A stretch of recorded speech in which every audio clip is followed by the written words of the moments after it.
দেখেছো মা, বৃথা চেষ্টা করছিলে তুমি। আমি তো তোমায় বললাম এই মেয়ে কোনোভাবেই টাকা না নিয়ে ছাড়বে না।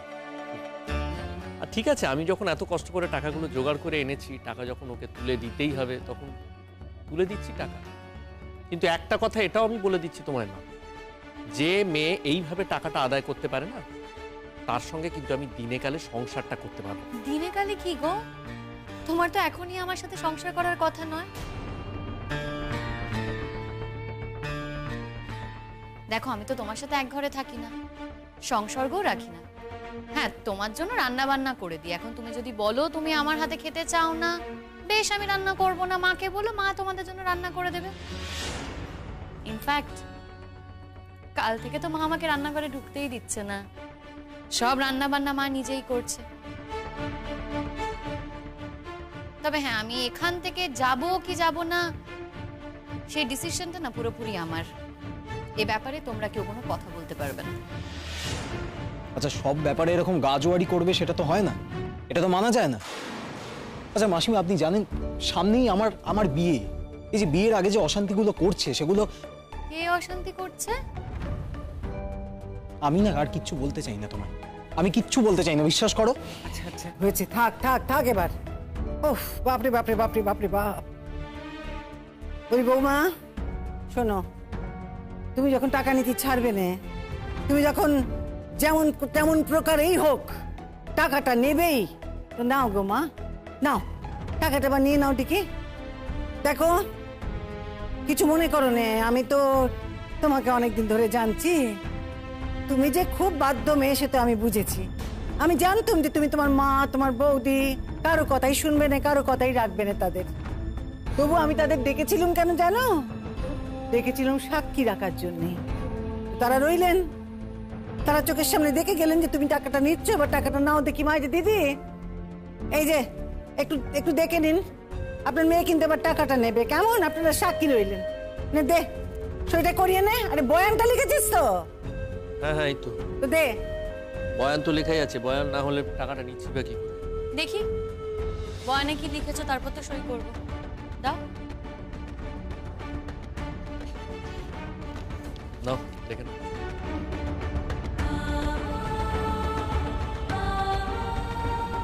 এতর দ্বারা জানানো যাইতেছে যে আমার স্ত্রী শিমুল ব্যানার্জি আমার নিকট হইতে 5 লক্ষ টাকা দাবি পূর্বক গ্রহণ করিল এবং তারই ইচ্ছে অনুযায়ী প্রত্যেক মাসে আমার মাহিনার অর্ধেক টাকা তার নিকট যাইবে। এমতো দাবি করিয়া সে আমাকে বাধ্য করিল ওই টাকা দিতে। বাধ্য করিল? বাধ্য ছাড়া কি? তোমার কি মনে হয় আমি তোমাকে ভালোবেসে টাকাটা দিই? কে দেবে তোমায়? কে দেবে তোমায়? এতগুলো টাকা কে দেবে? চাকরি করে কষ্ট করে মাথার ঘাম পায়ে ফেলে রোজগার করবে, আর তার 50% টাকা তোমাকে দিয়ে দেবে। দেখো, এমনি এমনি তো আমাকে টাকাটা তোমরা দিতে না যদি ভয় না পেতে। তোমাদের জেলে যাবার ভয় আছে বলেই না তোমরা আমাকে টাকাটা দিচ্ছ, না হলে এমনি এমনি দিয়ে দিতে। এমনি এমনি আমি বলতাম যে আমাকে এতগুলো টাকা দাও, তোমরা নাকি দিয়ে দিতে। ভয় পাচ্ছ বলেই টাকাটা দিচ্ছ, এই ব্যাপারটা তো খুব পরিষ্কার। আর এই ব্যাপারে না তোমার সাথে তোমার দাদার একটা মিল আছে, জানো তো? এই যে তুমি এত সাপোর্ট করছো তোমার দাদাকে, তবে আমি তোমরা তোমরা কেন বলছো বলো তো? এই টাকাটা তো তোমার দাদাই দিচ্ছে, আমি তো ওর কাছ থেকেই টাকাটা নিচ্ছি। তবে ভাই, তুমি ভয় পেও না, সামনেই তো তোমার বিয়ে। আমি বুঝতে পারছি তুমি যে ভয়টা পাচ্ছ। না না, তোমার বিয়েতে আমি সব কাজ করে দেব, কোনো ত্রুটি থাকবে না। বাড়ির বড় বউ হিসেবে গায়ে গতরে যতটা খাটা দরকার আমি ঠিক ততটাই খেটে দেবো। ভাবতেও পারছি না, লজ্জায় না আমার মাথা কাটা যাচ্ছে। লজ্জা তো পাওয়ারই কথা না। তুমি জানতে না? তুমি তো জেনেই এসেছো, তুমি তো আমাকে চেনো মা। যেখানে আমি কোনোদিনও তোমার কথাই শুনিনি, আমি অন্যদের কথা কি করে শুনি বলো তো? আচ্ছা, কি ভেবেছিলে তুমি? তুমি আসবে আর আমি তোমার কথা শুনবো? না মা, সেটা তো হতে পারে না। আমি যেটা ঠিক করেছি সেটাই আমি করব। আর আমি কিন্তু কোনোদিনও তোমাদের এখানে ডাকিনি, দরকার তো ছিল না মা। আমি যখন হসপিটালে ছিলাম, যখন আমার মরো অবস্থা হয়েছিল, তখন তো তোমাদের আসার দরকার ছিল না। কেন আসতে গিয়েছিলে তোমরা? এই জন্যই কি তুই ভয় দেখে ওদের থেকে টাকা আদায় করছিস?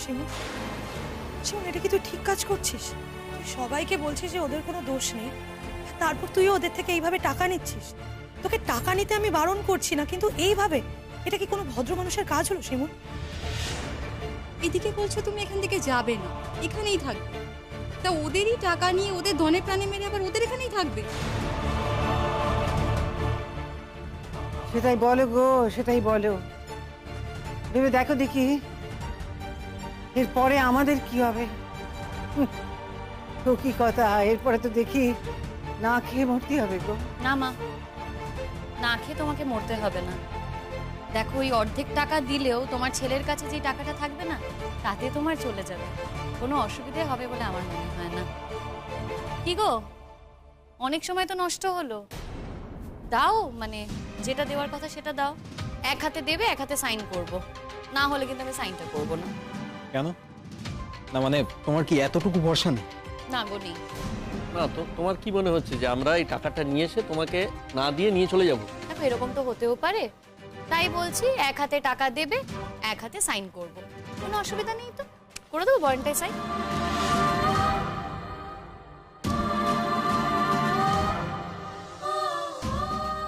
কেন 5 লাখ টাকা চেক দিলাম, দেখুন। এই নিলাম, এই সাইন করছি।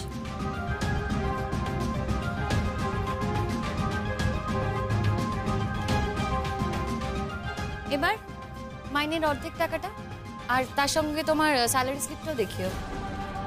বলেছিলাম, আমি জানতাম তুমি এটা দেখতে চাই, এনেছি সঙ্গে।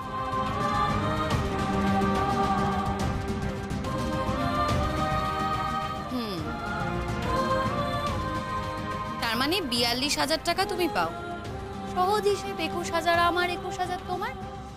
দাও, সাইন করে দিচ্ছি।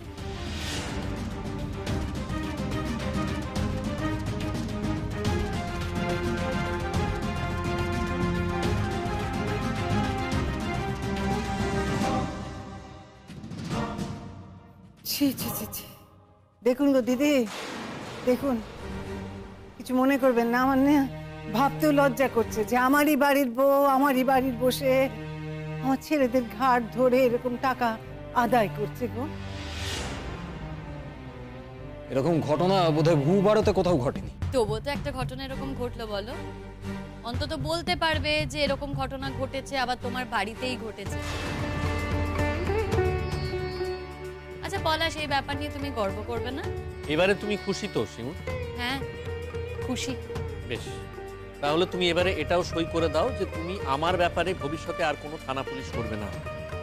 দেখো এরপর যদি কিছু ঘটে নিশ্চয়ই থানা পুলিশ করব, কিন্তু ওই যে আমাকে বিষটা খাইয়েছিলে ওই বিষয়ে আর কিছু করব না।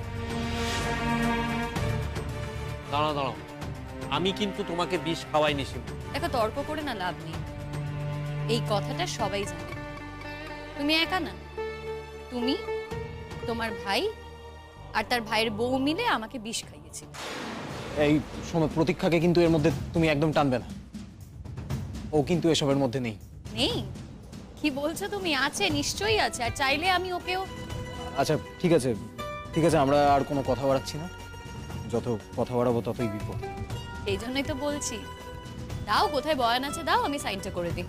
এই তো এখানেই, এখানেই আছে দাদা, দে বার কর।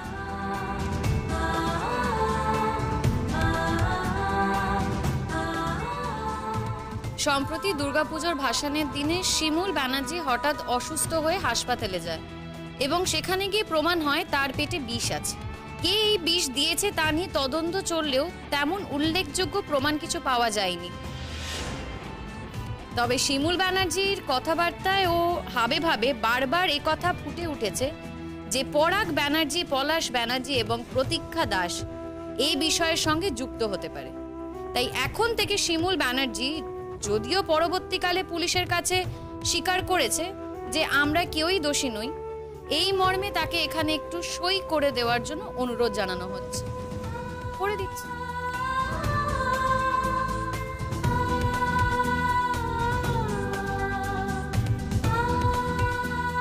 এই নাও।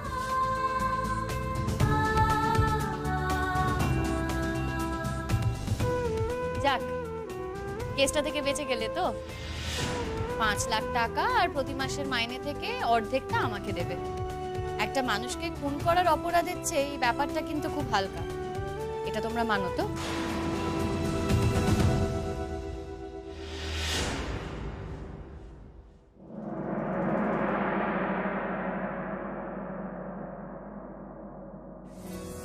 আমাকে তো না বলে নিয়ে চলে এলি বাড়ি থেকে। মাকে না বলে চলে এসেছি বাড়িতে গেলে কিন্তু মাকে অবশ্যই অশান্তি করবে বলে দিল মামি। কেন নিলি আমাকে বল দেখিনি? হ্যাঁ, আমার সব কাগজ পত্র করে নিয়ে চলে এলি তুই। পুতুল দি, আজ একটা খুব বড় কাজে যাচ্ছে জানো তো? তোমার জীবনের খুব বড় একটা কাজ আজ পূর্ণ হতে চলেছে। একটা খুব বড় ধাপে তুমি এগিয়ে যাবে। বড় কাজ? তার মানে তুই আমার বেশ সম্বন্ধ করছিস বল। আচ্ছা পুতুল দি, বিয়ে ছাড়া কি জীবনে আর কোনো বড় কাজ থাকতে পারে না? কি আমার বড় কাজ থাকবে আবার? আমার দাদা ভাবানি মেয়ের জীবন আর কি আমার বড় কাজ থাকতে পারে শুনি? তুই আমাকে মিথ্যেই শান্তন দিচ্ছিস বুঝলি শিমুল? আমি সব বুঝি। ঠিক আছে, আমাকে এখন বল দিইনি কোথায় নিয়ে যাচ্ছিস? কি কিছু খাবে তবে তো নাকি? কি খাবে তুমি? আমি কি খাবো? আরে খাবো, বলো না কি খাবে। তাই বলছি, ভেবে বলি একটু। এত গজা খাবি? গজা আসে আর কি এমন ব্যাপার? ঠিক আছে, তোমাকে দুটো গজা খাওয়াবো। এসো। শিমুল, শোন, একটা কথা বল দেখিনি। তুই তো খুব ভালো মেয়ে, কিন্তু তোকে সবাই কেন অমন নিন্দে বন্ধ করছে রে? আমার মা বুড়ি কেমন করছে গেছে তোর ওপরে। তোর বন্ধুরা তারাও তো ঠিক করে কথা কইছে না তোর সাথে, তুইও তাদের সাথে মেলামেশা করছিস নে। কি সুন্দর গান গাইতি, কত সুন্দর ফাংশন করতুম আমরা, মিলেমিশে থাকতুম। কি যে একটা হয়ে গেল কিছু বুঝতে পারছি না আমি। তুই বেশ করেছিস আমার ওই শতান ভাইটার কাছ থেকে টাকা নিস। ও তোর জীবনখানা একেবারে শেষ করে দিল, তাই না? ওরা তোকে দেওয়ার মতো কি আছে শুনি? তাই তো টাকা দিয়েছে। বেশ করেছিস, তুই টাকা নিচ্ছিস, ঠিক কাজ করেছিস। আচ্ছা পুতুল দি, তুমি আমাকে ভুল বোঝনি তো? না, আমি তোকে কি করে ভুল বুঝতে পারি বল? তুই তো আমার প্রাণের মধ্যে ঢুকে আছিস। তুই ওলিগে আমার আত্মা। আমি তোকে অনেক ভালোবাসি। আমি তোকে কত ভালোবাসি তোকে কেমন করে বোঝাই বল? আমি জানি পুতুল দি, এই পৃথিবীতে আমাকে যে যাই বুঝুক, কিন্তু আমার পুতুল দি আমাকে কোনোদিনও ভুল বুঝবে না।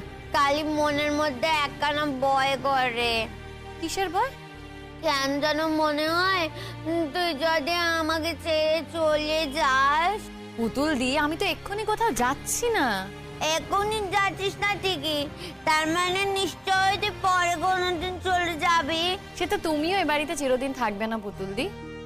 তুমিও কি আর এ বাড়িতে চিরদিন থাকবে? তোমারও তো বিয়ে হবে, তুমি অন্য বাড়ি চলে যাবে। সে যাবো, তা আমি যখন শ্বশুর বাড়ি চলে যাবো তখন তুই চলে যাস। অমনি না? খুব ভালো, খালি নিজের দিকটা ভাবলে, আর তোমার বুড়ি মায়ের কথাটা তো একবারও ভাবলে না। কেন? ওই যে ছোট ছেলে বউ আসছে না, পতিকা, ওই শাকচুনিটা, পতিকা রানী, আসতে ছেড়ে বউ দেখবে একেবারে সঙ্গে বাতি দেবে একদম, তাই না? এতদিন তো একটা ছেলে বউ দেখলো, এইবারে উনি বুঝবে ঠেলা কত ধানে কত চাল। সে কত দেখে আমার মামুরিকে, আমিও সে তো দেখবো। তোমার মাকে যদি কেউ কষ্ট দেয় তোমার ভালো লাগবে পুতুল দি?